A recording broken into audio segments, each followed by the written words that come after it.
முக்கொம்பனிலிருந்து யாழ்ப்பாணத்துக்கு சட்டவிரோதமாக பெறுமதியான காட்டுமரக் குற்றிகளை பட்டாரக வாகனத்தில் மிக சூட்சுமமான முறையில் கடத்தி வந்த ஒருவரை சாவகச்சேரி போலீசார் கைது செய்துள்ளனர். இன்று காலை சங்குப்புட்டி பகுதியில் வைத்து 2 லட்சம் பெறுமதியான 45 பாலைமரக் குற்றிகளுடன் குறித்த பட்டா கைப்பற்றப்பட்டது.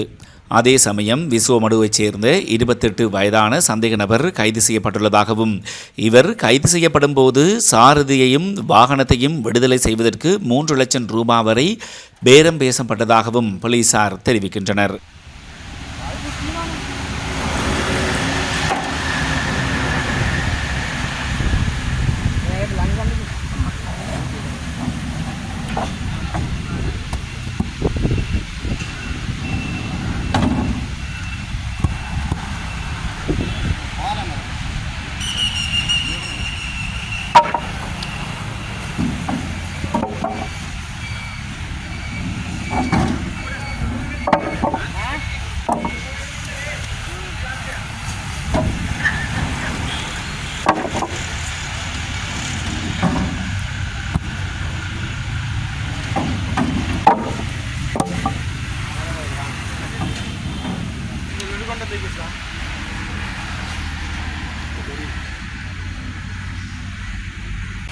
என்ன